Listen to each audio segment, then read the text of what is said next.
All right, Happy New Year and welcome to the Maine AAP School Health Series in partnership with the Maine Department of Education. Please make sure to put your first and last name and what school you're from in the chat. I want to be sure that everyone gets credit for being here, and some of the names just say iPhone or only your first name, so please do so. We are thrilled to have Dr. Gretchen Pianka to present Keep Calm and Co-Regulate, a trauma-informed response to behaviors. Dr. Pianka is a pediatrician who received her Doctor of Medicine from the University of Vermont and her Master of Public Health from the University of New England. She completed her pediatric residency at the University of Virginia and has worked in pediatrics for over 20 years. Dr. Pianka developed Resilience University to foster resilience in primary care using evidence-based strategies to support positive childhood experiences. She is passionate about equitable access to proven protective factors that support child and family health. And her book, Coaching Families for Resilience, How Pediatricians Can Support Caregivers and Prevent Burnout, will be published by the AAP in January 2025. That's so exciting. So please take it away. Thank you, Emily. I appreciate it. Thank you, everyone, for being here. And I really appreciate this opportunity. And I think this material is really near and dear to my heart. So I hope you find it useful.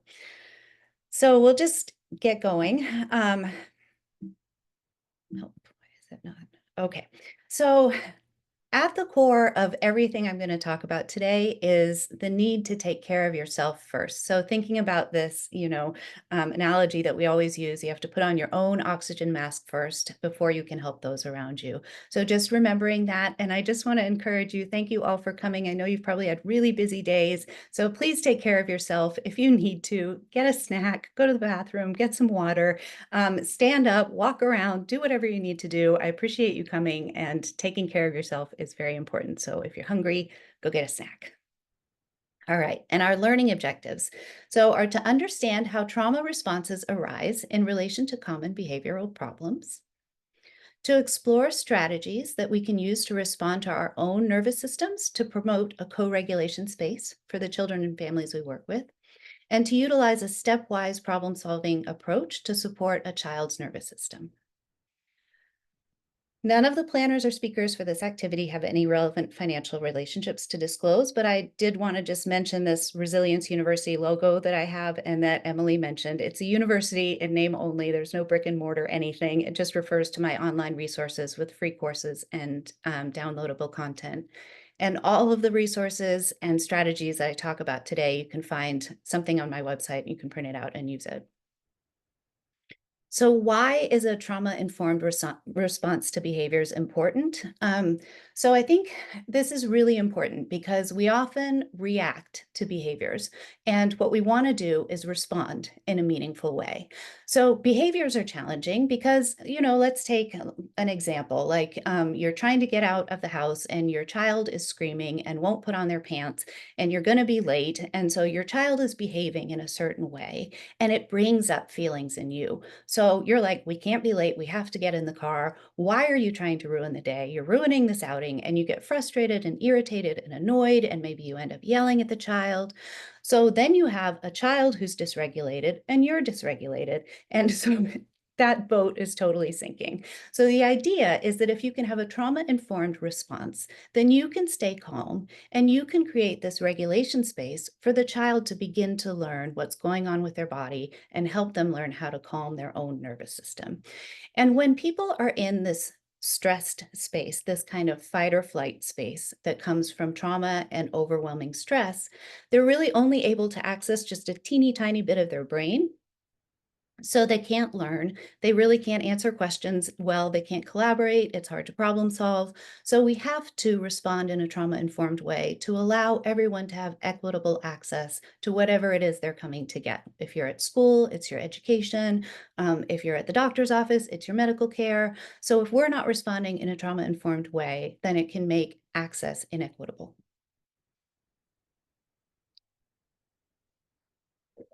So trauma is so common that 70% of adults in the US have experienced some type of traumatic event in their lives. And when you start narrowing that down to mental and behavioral health settings, it can be over 90% of clients. When we're looking at kids, It's more than 2/3 of children who report at least one of these specific traumatic events before they turn 16. And as I'm going to talk about in a minute, these are not the only things that cause a traumatic event for a child. So things can be experienced in a traumatic way, which seem very mundane to the other people who are around. So it's more about the way you experience something rather than the event itself. So the American Psychological Association studies stress in America, and their 2023 report is labeled "A Nation Recovering from Collective Trauma" because we are all having a very hard time. So they're surveying parents, and the red is parents, and the black is like non-parent adults. So 66% of parents reported feeling worried about money. They feel embarrassed about talking about their financial situation with others. 50% feel they're so stressed. When they're so stressed, they can't do anything. So, like, you're a parent, you have to do things, but you're so stressed that you're having a hard time doing things. So that makes life really hard. 41% said that most days they're so stressed they can't function. 62% said that no one understands how stressed they are, and 48% said that most days their stress is completely overwhelming. And as we're going to talk about in a minute, it's that overwhelming stress that is what pushes stress from just being stress to being that traumatic level of stress. It's too much for our nervous systems. 60% say it makes it hard for them to focus, and 42% say that they're so stressed that they feel numb. And I think a lot of us can relate to that numb thing. A lot of our adolescents and teenagers report that they feel kind of dissociated, and we're going to talk about that later as well. So if I asked you, what are the symptoms of asthma? You would immediately probably be able to give me a list. If I said, what are the symptoms of celiac disease, or what are the symptoms of diabetes? Things come to mind, right? But if I say, what are the symptoms of trauma in children and their parents? Like, what are the symptoms of trauma? This hasn't been talked about as much, and it's not quite as clear. We're starting to look at it more and more, and the AAP is starting to push out lots of resources to help us so that we can recognize it. And the whole point of this is that we know that when children, especially, well, and adults as well, when our brain has been affected by trauma, we're going to show up in a different way neurologically. So we need a different response. So symptoms of trauma can look really similar to a lot of things. Kids can react intensely, have a lack of impulse control, be unpredictable, oppositional, defensive or aggressive. They worry a lot, feel tense, can be irritable, and have sleep problems. So I just want you to look at this list and think about how many times you have not interacted with a child who had one of these things or more of these things each day. I mean, this is just like normal life for a lot of kids. This is normal life for a lot of us as adults. There's a lot going on. So we need to really be using this trauma-informed response kind of all the time, because pretty much everybody could be showing us signs of trauma. And I want to say too at the beginning of this that just because I like the way that I frame that at the beginning, it's not about the event, it's how it's experienced. So instead of trying to figure out, has this child experienced trauma? And if they have, then I'm going to use a trauma-informed response. We're not doing that. We're going to use it universally, and we're just going to assume that this child needs that type of response when they're having a big behavior. So I keep talking about the stress response. I'm going to go through this one. This is my visual version of a diagram from Andy Gardner and Robert Soul's book, Thinking Developmentally, which is wonderful. Also published by the AAP. If you haven't read it, you should. But a multi-generational approach to our neurohormonal stress response. Say that 10 times fast. So I want you to imagine with me for a moment that you are a hunter-gatherer mom, and you are out in the bushes picking berries with your baby in your arm and your toddler kind of waddling behind you. And it's a beautiful sunny day, and everything's going quite delightfully until you hear a rustle of the leaves and you look up and you see this guy. So you're not sitting there thinking, oh my, that's a tiger. I better get out of here. Your brain recognizes the danger immediately, and without even thinking, your hypothalamus, which is like the command center of your brain, releases this cascade of chemicals that's going to allow you to punch that tiger in the face. Might not be a good idea. Or grab your babies and run. May not be able to get away. So if neither one of those are options, you're just going to hunker down and try to hide and hope that the tiger wasn't after you anyway. So these are our classic stress responses, right? The ones we know about: fight, flight, or freeze. There is another one that's happening simultaneously, and our beautiful posterior pituitary releases oxytocin in the midst of this sympathetic stress response. And that is what we are calling the affiliate response. So that is what allows that mama to remember to pick up her babies and take them with her rather than leaving them behind as a tasty snack for that tiger, because that wouldn't be good evolutionarily. So that affiliate response is right there in the center of our stress response. This idea that we can come together, that we're not in this alone.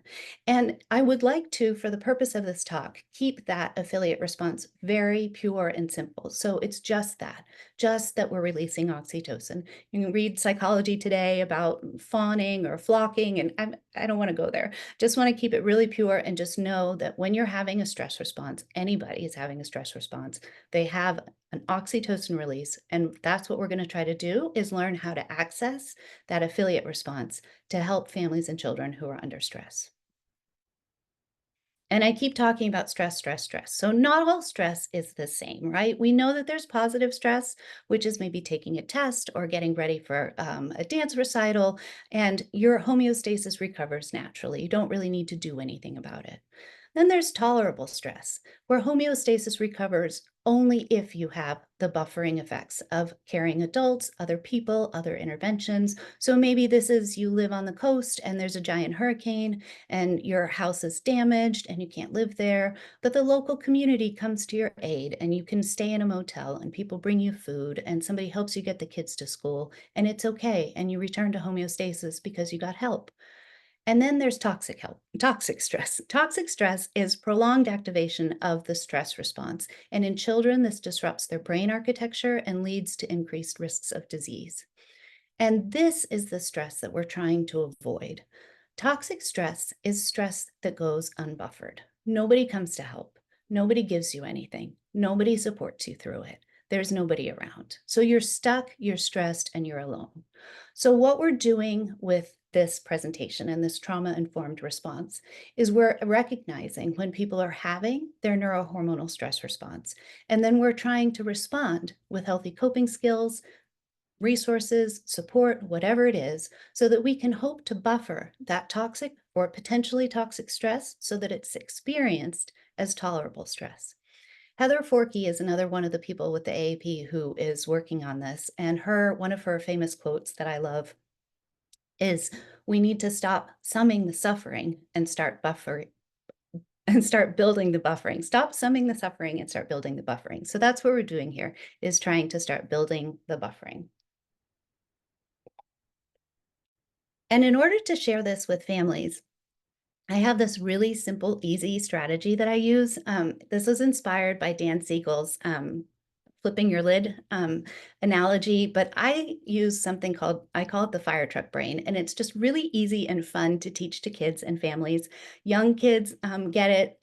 Adults who don't have a lot of literacy get it. It's very easy, and I just enjoy sharing it. So I'm going to share it with you, and we're going to refer to this stress response using this analogy. So I say to kids, you have this great brain, it's got this really cool part. It's got a fancy name called the prefrontal cortex, because in medicine, we have to give everything a fancy name. And that's the part of your brain that can read, can learn to play the piano, it can clean your room, and it can do puzzles. It can do all kinds of stuff.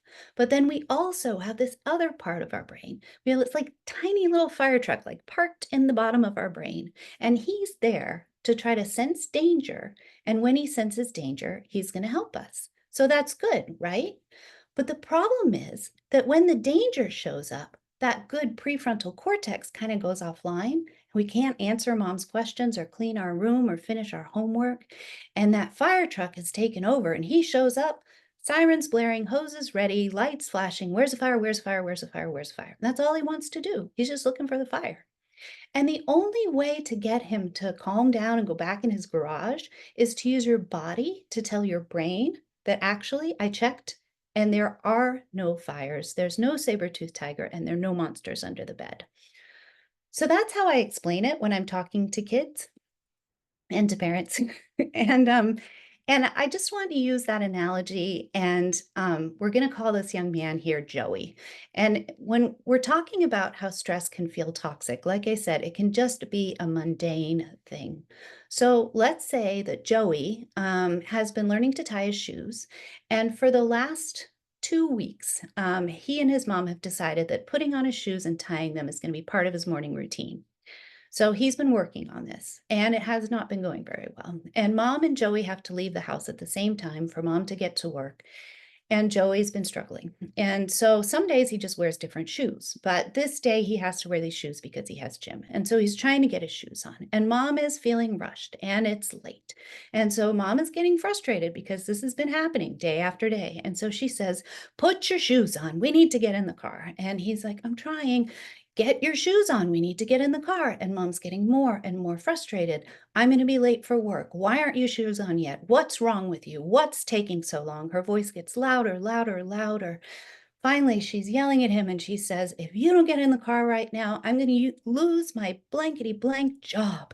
And he gets up and he's shaking. He stuffs the laces in the side of his shoe, gets in the car, and they have a completely quiet drive to school. She drops him off. He's late. She's late. And he comes into school. And in this school, he has to go to the front desk and get a late pass. So he's standing there waiting for his late pass when some other kid comes by and bumps into him, and he just turns around and flattens the kid, knocks him over. And you're the teacher, or you're the human, you're the adult standing there, and you see this. So I just want you to think about, with this little intro here, how would you have responded to that in the past? And if you think about him having just experienced potentially toxic stress and his brain is in fire truck brain mode, how might you respond to him in a slightly different way? So we're going to go through some scenarios, but that type of stress can be stored as toxic stress in a child's nervous system because he literally feels like he's going to make his mom lose her job. And so segue to that. If you saw a child having a seizure in school, you would probably say, "Oh my gosh, they're having a seizure. We need to get them on their side. We need to call 911. We need to do this, do that, whatever," right? You know what's happening. It's clearly a seizure, and they need support and help until this process is over. You might need to get other people to come in and help, but the last thing you're going to do is start yelling at them to get up. You're not going to say, "Stop it. Why did you do that? What's wrong with you? What are you thinking? That's not acceptable," right? You're not going to do that. You're going to help them because clearly there's something going on with their brain.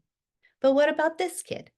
So let's say we were on a walk and he got tired and he was hungry and the walk was, well, maybe longer than we thought it was going to be. And we're saying, "Come on, you got to keep going. We're not there yet." And he's just had it. So he sits down and he starts crying, and you're walking with him. What are you going to do? I mean, you very well might do what this gentleman over here is doing and start yelling at him. "Get up. You have to get up. We have to go. We're not there yet. What are you doing?" Um, right? But what we're trying to do here is reframe that. So you see both these kids the same way. There's something going on with their brains. They need help. You are able and empowered to help them through this, and then they will begin to learn what it is that they need the next time. And I believe in these universal trauma-informed precautions. Like I said, it's no point in trying to figure out who's experienced trauma. To me, we just do this all the time. Just like we put on gloves all the time before we draw blood, we're going to do this all the time. So these are from Rutgers, and I love them, but they are 5 steps to do universally trauma-informed care. So number one is to take into consideration the impact of pervasive ongoing crises, like that slide before. So how stressed are all these parents? Joey's mom was probably one of the 66% of parents who was constantly terrified about money, right? So, taking into account what else is going on, using therapeutic communication, active listening, get down with the child so you're on their eye level, reflect back what they said to you. There's no room for judgments here. So if you start thinking that Joey is just a bad kid, he's just trying to ruin the day, he doesn't belong in the school, or he does that because he's just a mean kid or something, those are all forms of judgment. And when you notice it, just notice, "Oh, okay, my brain is doing a judgment." And that's okay because Judgments have helped us survive over time. So judgments have a place, but in this situation, when we're trying to create a healing environment, we're going to try to avoid them. When you notice you're doing it, we have a plan for that. We're going to talk about later. And we're going to create a healing environment where we're all supporting each other. So if you are feeling exhausted and you've been working with a kid who's having a big behavior and you're like, you know what, I need to tap out and go for a walk or let's have a glass of water, there's somebody else in your environment who can help you. And last but not least is practicing self-care. And that is what a lot of this is going to be about, because taking care of yourself, putting on your own oxygen mask first, allows you to regulate your own nervous system. Then you can regulate the room and you can help the people around you. So this is my little diagram, my little simple, silly strategy. That's just how you do a stepwise approach to providing trauma-informed care. And as you can see, you start with self-care frequently, all the time, and you support each other. So you take lots of big deep breaths, you take walks, you get your snacks, you pee when you need to pee, you take care of yourself. You have ways that you're going to respond to your own stress when it arises. You become aware of your nervous system. So lots of self-care. And then when you're interacting with others, whether it's colleagues or kids or families, you listen. You listen to understand rather than listening to figure out what you're going to say next. You reflect back what you hear, and you notice if you're making judgments. He's trying to ruin this outing or whatever, right? The boy sitting on the road. Don't take it personally. See what's underneath that. He's actually probably just hungry and tired. He's not intentionally trying to ruin the day. We know that big behaviors are usually a bid for connection. So most of the time, a kid just needs help with something. And then notice as you go along, am I reacting defensively? Did I take that personally? Well, maybe I did. Maybe I really did feel as though he was doing that to get at me. What do? Go back to self-care. Take care of yourself, lean in with curiosity. What am I missing here? What else is going on? How can I support this kid? And if you need somebody else to take over because you're like, I can't do this anymore, then like phone a friend and get somebody else to help you. But at some point, you may notice that you're just not feeling attacked, insulted. You're not reacting defensively. You just see these behaviors and you go, oh, yeah, that's just like the kid with the seizure. So I need to get the help that we need. We need to support each other and take care of the children. And so I like to use an ice skating analogy, like just to kind of bring this home and coalesce it. So what co-regulation is to me. So it's as if you want to learn how to ice skate. This is a perfect world where you can just pick anybody to teach you. So you're going to go pick a former Olympic figure skater to teach you how to ice skate.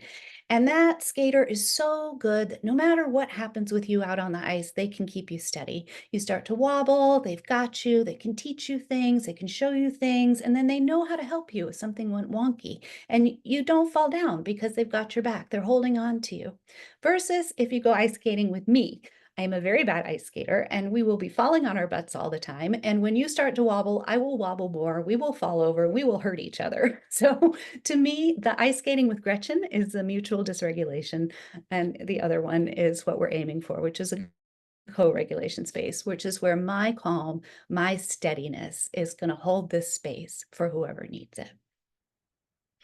And the regulation strategies are not rocket science, breathing, meditation, and mindfulness. And what we're doing here is we're trying to capture that magical space between when the behavior kind of makes us go, and the way we respond to the behavior. And in that space, we can choose to do something that's different, perhaps, from what we're doing already, or maybe it's the same as what you're already doing. And that will allow us to provide this expanded trauma-informed response, which can help pretty much anybody. So there are 6 steps that are the way I see it, 6 steps to consistently providing trauma-informed care. And guess what? It starts with you. So it starts with you seeing when something is happening and you're feeling frustrated, overwhelmed, stressed, or shutting down. So sometimes we have this mechanism for stress where we actually kind of go low, we shut down, we kind of wall ourselves off, or you might just start feeling anxious or nervous or overwhelmed, whatever it is, just see it. Just see that that's happening. Notice that's happening within you. and then unhook from whatever your traditional response is. So maybe when you start to feel frustrated, you tend to yell, or maybe when you shut down, you tend to just close off and stop interacting with the people around you. Just try not to do whatever that traditional thing is. Don't take it personally, and instead pause to take care of yourself. So self-care, self-care, self-care, whatever it is, you've got to regulate your nervous system first before you respond to the children and families around you who need your help. So once you've kind of taken care of yourself, then you can more clearly see, oh, yeah, I think there's actually more going on here than Joey just shoving another kid. Like they're having a stress response too. So when you notice that the child is having a stress response or the other adult, whoever it is, you want to try to help them figure out what's going on. And this can be as vague as needed. It can just be, this is hard, this is yucky, this is scary, and then you're going to validate their experience. Validating their experience is not the same thing as approving of their behavior. You're simply validating their experience, which helps to soothe the nervous system and is validating. So, for Joey, we're going to validate how hard things are for him. And if you're like me and you didn't grow up with a lot of consistent validation, you might need some help coming up with 3 validating statements. So I've given you a little cookie cutter response to start with. So validation can sound like, of course you feel frustrated. You're having a normal response to a stressful morning. Anyone would feel frustrated when they get here late and they're having trouble with their shoes and then they get shoved by another student. So you're just saying, it's normal to feel the way you feel, validating the feelings and the experience. And then you can connect because you're already calm. You connect and create that co-regulation space. And you can say, so start with strengths. Say something like, you know what, I've seen you get through some really hard days. I bet we can turn this day around. What do you think? And then you can offer and kind of collaborate, come up with some problem solving skills, some strategies. So you're calm, so you can help him. You could say something like, I just went to this conference and we learned about this thing called box breathing. Do you want to try it? So whatever it is, maybe just take a break. Do you want to go back outside and take a walk with me? Would you like some help with your shoes so that you can tie your shoelace? Whatever it is that they need. So the core toolkit here is very simple and not terribly complicated. Again, it's not rocket science, but these are incredibly powerful. And if you can actually start integrating using them into your day, it really changes the dynamic when you're in these difficult situations. So the first set is breathing exercises. And I'm going to invite you to do this one with me. So if it's accessible to you and you want to, just check in with your body. See how stressed you feel right now. Maybe you can give it a number between 0 and 10. Like, what is your current stress level? And then I just want you to just breathe in through your nose, like you're smelling something delicious, and blow out through your mouth, like you're trying to blow out a birthday candle. We're going to do it 5 times. Breathe in through your nose, all the way into your belly. Blow out through your mouth. Try to make your exhale longer than your inhale. Breathe in through your nose, blow out through your mouth, and kind of purse your lips a little bit. Breathe in through your nose, out through your mouth. Breathe in through your nose and out through your mouth. And then just check in with yourself and see how you feel. And imagine little Joey, if you did that with him, if you just kind of took him aside and you sat in a quiet space and you guys just did 5 big deep breaths together. This is another one, box breathing, and I tell the kids this is what the Navy SEALs do, or the Navy SEALs are taught when they're going into combat, and I print it out, and then I have them trace it. So I have them start by putting their finger on the little star, and then trace the square. So breathe in, 2, 3, 4, hold it, 2, 3, 4, out, 2, 3, 4, wait, 2, 3, 4, and you just keep going around at least 4 times. And the proprioception of tracing it is good. That one's really good for kids who are getting in trouble on the bus or long car rides. And then the last one is for older kids and for us as adults. It's called relaxation breathing. It's modeled after 4-7-8 breathing, but I added in a mantra because when you're really stressed, your brain tends to head off in a really unhelpful direction, right? It says, I am not okay. I am going to feel like this forever. Nobody cares. I can't do this. This is horrible. And you just, right, it's a spiral. So So to help break that spiral and to help calm your nervous system, you just breathe in, I am okay. You hold it, this feeling will come and go. And you breathe out, I am loved and I can do this. You say it quietly to yourself in your head because you can't say it out loud and do the breathing. So it's hard to teach, but breathe in, I am okay. Hold it, this feeling will come and go. Breathe out, I am loved and I can do this. Meditation strategies. So I have 3 meditation strategies to hopefully get you to start trying. So pick one, start trying it, see what you think. So walking meditation is one of my current favorites. So this is just where you synchronize your steps with your breath. So you breathe in, 2, 3, 4, out, 2, 3, 4. Breathe in to the steps, 2, 3, 4, out, 2, 3, 4.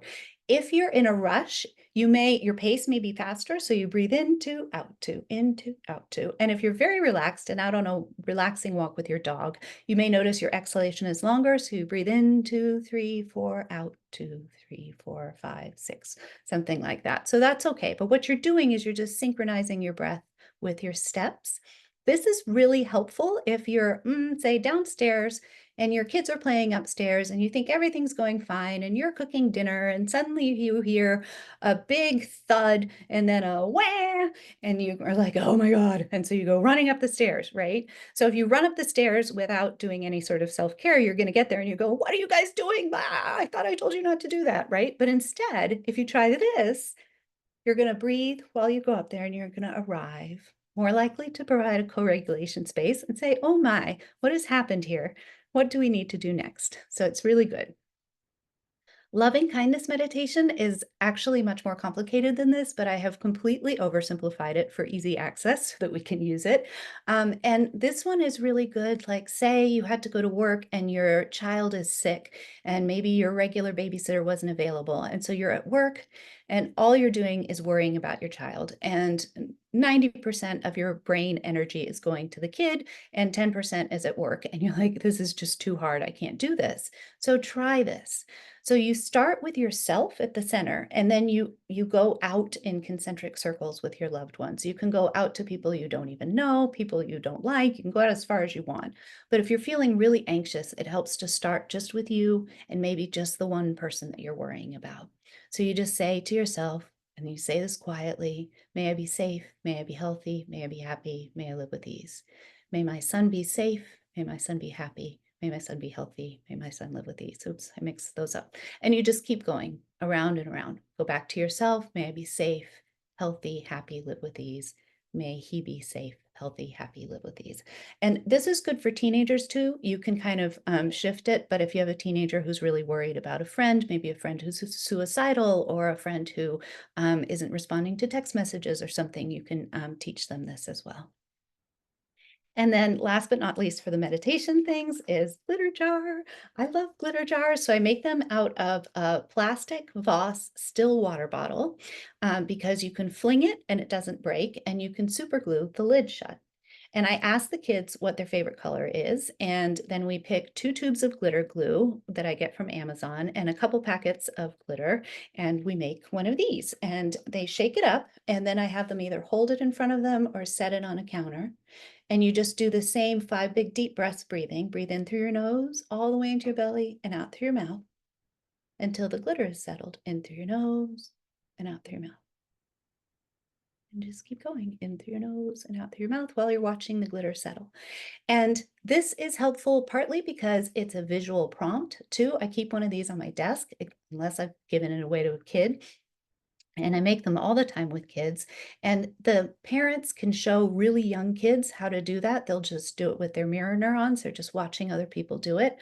So I love glitter jars. I think it's a great thing to have. And you could use it if a kid was having a hard time and they come up to you and you're like, here, sit with me, let's do this. And you do it with them. And that's how you create that co-regulation space. So 2 mindfulness techniques to keep in your toolbox. One is using your senses to remember, kind of use your body to tell your brain that actually I checked, there's no fires, no tigers, no monsters. If you go on my website, there's one for a handout that's 5, 4, 3, 2, 1, which kind of uses all of the senses. What I tend to do in practice most of the time is to focus on one sense because I don't want the kids going all over the place. Sometimes touching things gets a little crazy. So I'll say, tell me all the things you can see in this room that are blue. What are all the things that you can hear right now? And when it comes to touch, you can say, what are the three things you can touch? I mean, sometimes touching your desk, your hair, your sweater can be soothing, but you can also do touch as give yourself a big squeezy hug for 6 seconds. So let's do that together. Just wrap yourself up in the squeeziest of hugs. And we're going to count 1, 2, 3, 4, 5, 6. And then smell and taste. I'm usually in a clinic where there's nothing good to smell, it's just alcohol wipes and nothing to eat. So I have started having kids imagine. So just imagine your favorite smell. What is it like? And if you do that, you can try it right now and see what happens. Imagine your favorite taste. You're eating your favorite food. What is it? And you can almost bring it to mind when you're imagining those things. And then the other one is the toes to nose, which is my version, child-friendly version of a body scan. And this is a really good one. This really works well with the kids who are kind of having that dissociative feeling or out of body feeling. So you start with your toes, wiggle your toes. How are your toes doing? How are your feet? How are your ankles? You can roll your feet. How are your lower legs, your knees? Bend and stretch your legs. How are your thighs? How's your stomach? And if you notice something as you're going along, like my stomach's hungry, just say, okay, thank you, stomach. I'll feed you later, and just keep going. Put your hand on your heart. See if you can feel your heart beating. Couple big deep breaths. Feel your lungs expand with air and realize all that oxygen is going where it needs to go without any thought process. Then go to your fingers, your hands. You can shake out your wrists, bend and stretch your arms. Check in with your shoulders, your neck. How's your jaw? How are your eyes? Are they tired? How's your head? You have thoughts racing all around. And then go to your nose and one last big deep breath in your nose and out through your mouth. And thank your body for all the hard work it does. So that's toes to nose, kind of in a nutshell. And then I have this handout that I use, and you can print this out from my website, but it just walks you through how to do it. It's really helpful when kids are feeling like super high energy and you're having a hard time getting them to settle, or if somebody's hurt themselves and you're pretty sure that they're just fine, but they're having a big response to a tiny injury. This is a good thing to do to bring their brain away from the part that's hurting and check in with the rest of their body. So what we're talking about here is trying to integrate stress mitigating factors into the way we're already responding to behaviors to help facilitate a lower stress response for us and to help the kids regulate as well. And all of these strategies kind of have this affiliate response at the core. So being able to talk about your feelings and your experiences, you're not alone. You have supportive relationships with caregivers and non-parent adults. That's you guys. Access to resources, supports, healthy coping skills, you can get what you need. If you need something, if you're hungry, we can get you a snack. For parents and really all adults, being aware of child development. So you're not expecting a 2-year-old to do something they're not supposed to be able to do till they're 6, because that's going to be a problem. And all of this helps to restore that sense of self-efficacy and perceived control that the person who's going through the stress is missing in the moment. So in that moment, they're feeling like everything is out of control. I can't do this. I can't do this. And what you're doing is trying to help them restore that, which altogether helps you have this sense of hope and mattering. People care about me. I matter. So you must be thinking, well, okay, that sounds great, Gretchen, but how on earth are we going to do this? So we're going to do a stepwise quality improvement approach to change using a well-vetted strategy. So plan, do, study, act cycles. And then we're also going to use habit stacking. So what we're going to do is use these tiny little tests of change along with habit stacking to integrate these protective factors and positive factors into what we're doing. And if you don't know what habit stacking is, it's very simple. It's a 4-step thing. So basically you have the cue, you have the thing that happens first, then you have the craving, which is the motivation, kind of your desire. Then you have the response, which is how you respond to that. And then you have the reward, which is like the icing on the cake that keeps the little habit going. So for example, Maybe you're really good at brushing your teeth, but you're terrible at flossing your teeth. And every time you go to the dentist, you leave with your tail between your legs because the dentist is like, you need to be flossing. So you get home and you say to yourself, okay, I read this book on habit stacking and I need to start flossing. So I'm putting the dental floss next to my toothbrush and I'm going to do it. So you're going to brush your teeth, and every time you brush your teeth, you're going to floss. So you brush teeth. My goal, my motivation is better dental health and maybe to not get shamed by the dentist. So I'm going to start flossing my teeth as soon as I'm done brushing. My teeth will feel better and my dentist will praise me. So that's an example. So now we're going to do some real world examples. So let's imagine we've got a couple kids fighting on the playground. And so it's recess. Sam punched another kid and then the kid hit him back. You're called out to help because Sam is bleeding. So you're bringing Sam back to your office to bandage up his cuts. You are aware that his family has recently become homeless. So for this kid, we could say that we are aware of him having experienced trauma. Maybe you were up the night before with your own sick kid and you're exhausted, and you were hopefully going to leave an hour early to go check on him, and you're frustrated because now you have to go do this and you're feeling super stressed. So, how would you show up for Sam in this scenario? Like right now, just imagine yourself being in that scenario and just imagine like kind of how you show up. We all have our own ways of doing our kind of neurohormonal stress response on the outside. So our fight, flight, and freeze responses can look kind of different. Fight usually involves some sort of yelling, Usually, like, I don't, that oh, like, I don't have time for this. Sorry, I don't have time for this. I can't do this. Flight response might be to just walk the other way. This is not my problem, not my circus, not my monkey. Somebody else can take care of this kid. Or freeze. I don't know if you're like me, but I know that in intern year, I developed something I call intern mode, which is where I shut down all the feelings and any bodily needs or anything that I need, and I just keep going until the list is done. So I call it robot mode affectionately, but it's a way that we have of functioning that a lot of us who are professionals have developed, where we can keep going even though we've basically shut off kind of our brain body connection. Or you can try what we're talking about here. So try accessing this affiliate response. Remember that oxytocin release? We're in this together. We're both stressed. Stay curious. Listen to understand. Notice if you're feeling judgy. That's okay. Just take care of yourself. And then that creates that co-regulation space. And once he's regulated, you guys can come up with a plan for what else could you do besides punching your little friend in the face. So what does that look like? We do habit stacking. We're starting with the feeling. We're starting with you feeling frustrated. So you notice, going back to that 6 steps of trauma-informed care, the first step is you seeing what's happening inside of you. So, woof, I'm not feeling good. Because if you're feeling fine, then you're already creating this co-regulation space, right? It's when you don't feel good and we have mutual dysregulation that we need a strategy. So feeling frustrated, I went to that talk by Dr. Pianka, and I know I need to offer more trauma-informed responses. And also I'm feeling so stressed. She said it might help my stress, so I'm going to try this. So you validate his experience. Of course, that's frustrating. You wanted the swing. Anybody would have been frustrated when somebody took the swing away from them. You know, I just learned about this thing called walking meditation. Do you want to do it with me while we go back to my office? We just count while we're walking. 1, 2, 3, 4 as we breathe in, and then we breathe out. 1, 2, 3, 4. And so you do walking meditation with him back to your office. So your calm calms you, helps him regulate, and hopefully next time he won't do the same thing, because in that regulation space, you can also problem solve with him.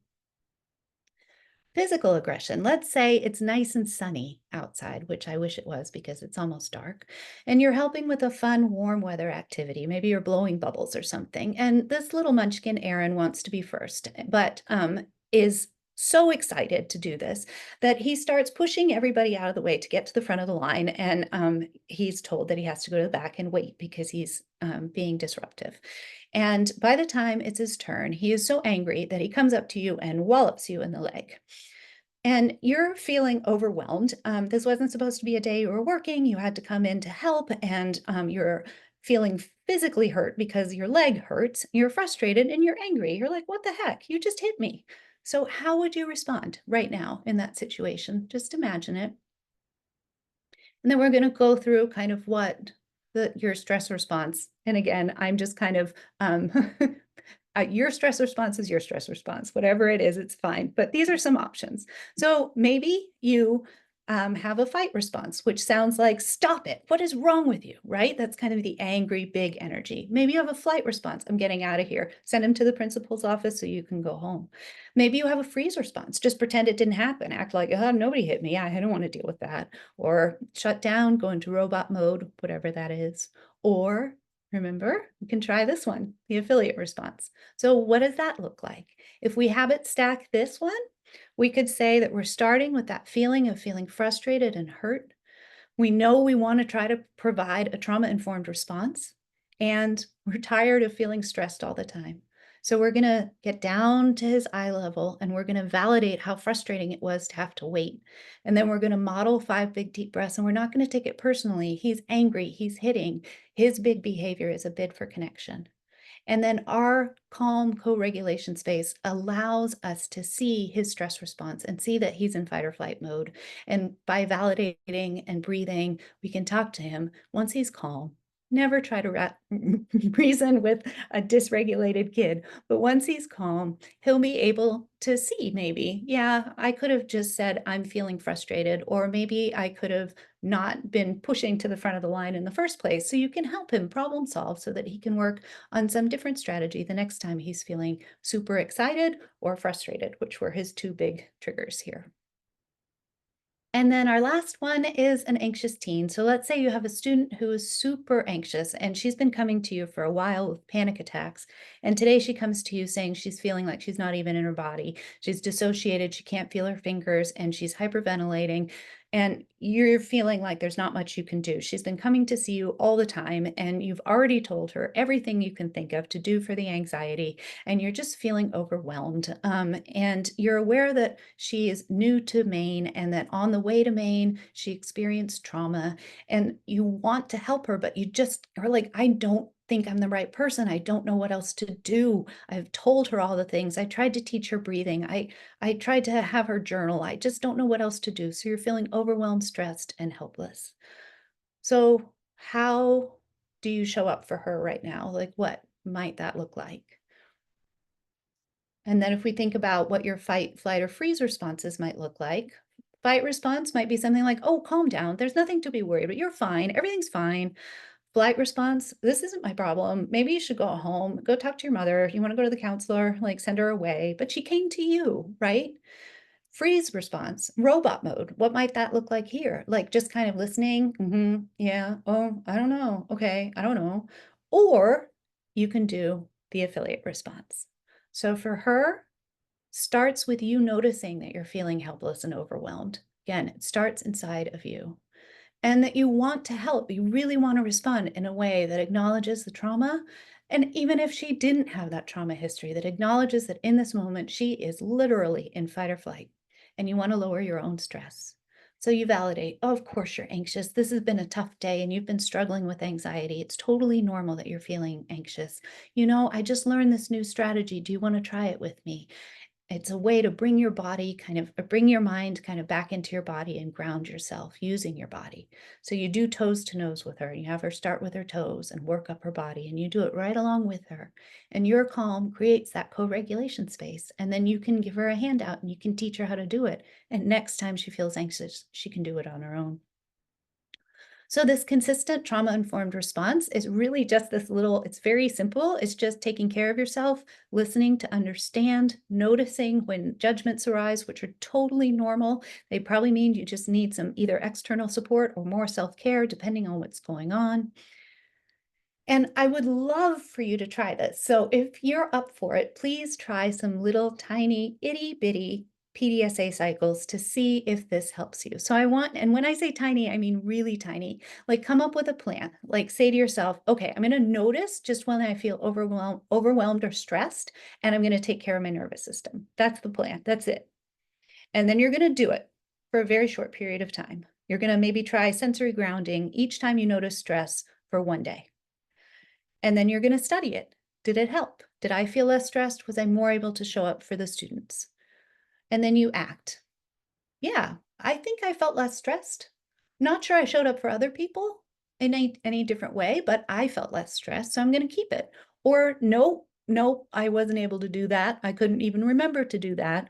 So then you try something else. You start a new tiny little test of change. Maybe I need a visual reminder. Maybe I'll put the glitter jar on my desk. Try that. I'm going to do glitter jar when I feel overwhelmed or stressed. Try it for a day. Did it help? Yes, no, keep going. So teeny tiny little change cycles.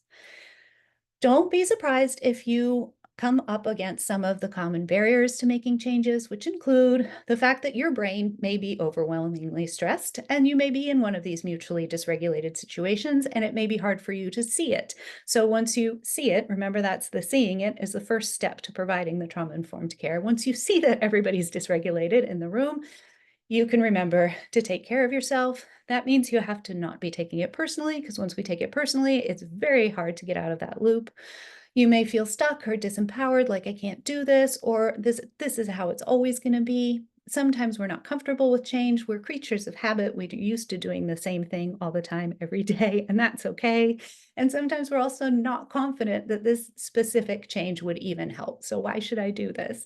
But I would love for you to try these tiny little steps of change. And if you come up against these barriers, know that they are common, they're normal, it's fine. Create a new little PDSA cycle and try something else. So in medical school, we learn see one, do one, teach one. So here you've seen one. We've reviewed the strategies and the change cycles. So now your job is to do one, to try this for yourself at home, maybe with your partner, your kids, at work with your colleagues, your staff, in the airport, rush hour traffic, whenever you're feeling stressed. And then once you've practiced it a little bit, then you can teach it. You can share it with your family, your kids, your friends, your colleagues, patients, clients. Administrators are good ones to share it with. And I just really appreciate this opportunity. Thank you all for joining me. We have a lot of these resources on the Resilience Hub, which is on the landing page of the Maine AAP website. I am on all of the social media things, Keep Calm and Co-Regulate. My handle is at Dr._Pianka. And then my website is resilience-university.com, where you can get all of the resources that I talked about. And as Emily mentioned earlier, my book is coming out. It's actually a little bit delayed. It was supposed to be January. It's going to be published April 1st, but it is available for pre-order. So thank you, everyone. And I'm happy to take questions if anybody has any. Thank you so much. This is an incredible talk. We are as so thankful as always for your expertise. Does anybody have any questions? We have a few minutes. Can either just shout out or put it in the chat, whatever you're more comfortable with. I don't see anything in the chat yet. Just Madeline is adding some of the links to those resources. Maybe while we're waiting for questions, I was just thinking, oh, actually, I do see a question. I'll ask that question for Joe, and then I'll sort of make my connection. So how would you coach mom to deal with Joey and her rush? Was a question from Joe. So, That's good. I actually had a slide about talking to the moms, and then I was like, no, this is too many examples. So thank you for putting that one in there. So the way, and there's a handout for this on the website and on the Resilience Hub. So it's basically the same way that you're responding. So I call it Sunbeam, which is see, unhook, and then nurture, which is the beginning of that. And then you teach the mom the same strategies that you're teaching Joey. So, and you teach everybody about the fire truck brain, and you say, Mom, do you think, it might be that fire truck brain moment, when you're getting really frustrated, and what could you do to take care of yourself in that moment? So if mom instead is doing walking meditation as she's going around the house, getting her purse, getting her things, instead of internally escalating about how she's going to be late and this is Joey's fault. It's the difference between seeing the kids as the saber-toothed tigers surrounding you versus seeing yourself with your kid scooping them up to escape the saber-toothed tiger, right? So mom is seeing him as the cause of the problem. So if we can help her do that frame shift, and that usually one way to do that is to explain that fire truck brain response and say that when you're in a stressful situation like this, it can be really easy to see your kids as the cause of the stress when actually you guys are in it together. So do you want to explore some ways that you guys can work together to make these mornings a little less challenging? And then, for this scenario, like for that, I would probably just say for now, maybe, don't wear those shoes, put them in your backpack, let the teacher help if it's too stressful for mom in the morning, So I love the solving the solvable problems with the families, but then there's the emotional component too with the parents. So teaching mom the same strategies we'd be teaching Joey, which, you can pick out of that toolkit. I usually say pick one breathing, one meditation, and one mindfulness, because especially with like the kind of dissociating teen or a super anxious person who's hyperventilating, they can't always control their breathing. They can't access it. They just can't do it. So if you have them use their body or their senses, that is easier to access. A follow-up I was thinking too is that, you kind of had talked about like the developmental stages. So not knowing how old Joey is, I think that might also be, I think sometimes I see that where there's the morning hustle is a big trigger for everyone's dysregulation, their co-dysregulation. And so just, kind of providing that framework of like, that may not be an appropriate, thing for this child to do. And again, kind of thinking differently. And then we have a follow-up question around how do you apply this to teenagers who can be tricky nuts to crack and to engage. So if you have strategies to kind of bring the teenagers into some of these Yeah. strategies. So I think the thing with teens that's different is I'd approach it more like you're approaching a peer, and that you're not trying to kind of talk down to them and tell them you should do this, but like, wow, I've seen you do really hard things, and I'm noticing that this is kind of tricky. What do you think might help you in this situation, and how can I support you?